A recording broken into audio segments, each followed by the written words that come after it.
अगर आप भी चाहते हैं BKS सीतामढ़ी का ऑडियो वीडियो देखने के लिए लाल बटन दबा के हमारे चैनल को सब्सक्राइब करें और बेल आइकन दबाना न भूलें।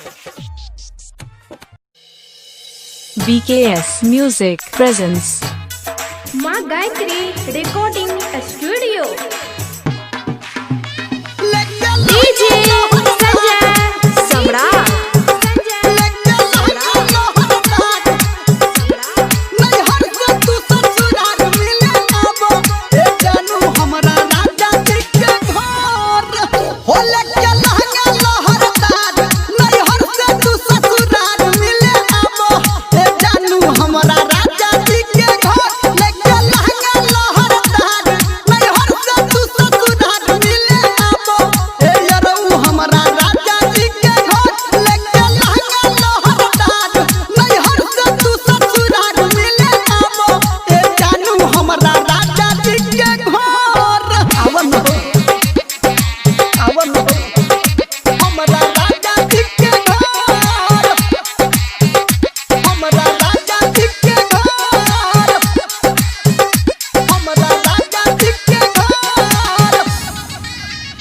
हाँ मौसम ई मिले वाला बाटे हो आइले तू तो खाए खातिर बाहर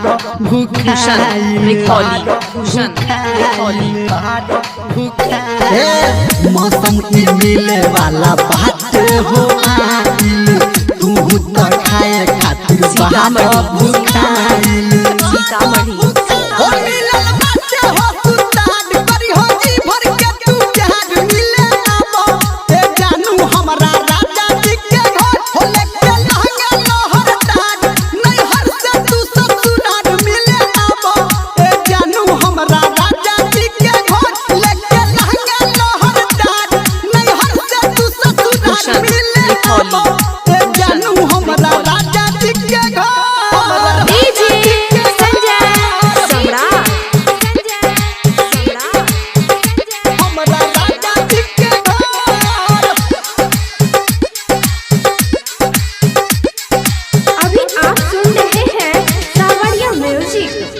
हाँ हाँ केहू न बाटे आज घरे दुआरे राजा जी गइल बारे घूमे बाजारे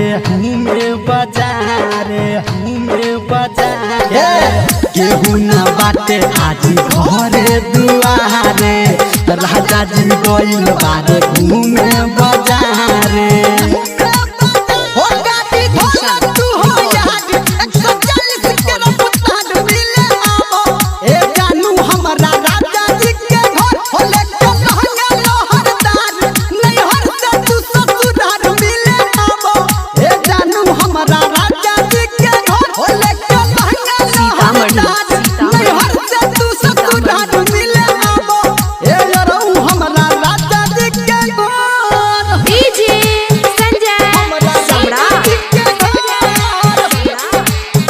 BKS Music presents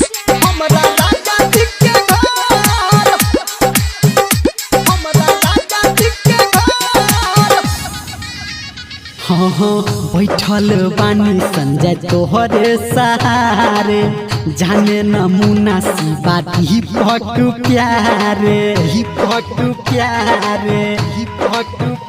हाँ हाँ धर्मेंद्र बैठल बानी तोहरे सहारे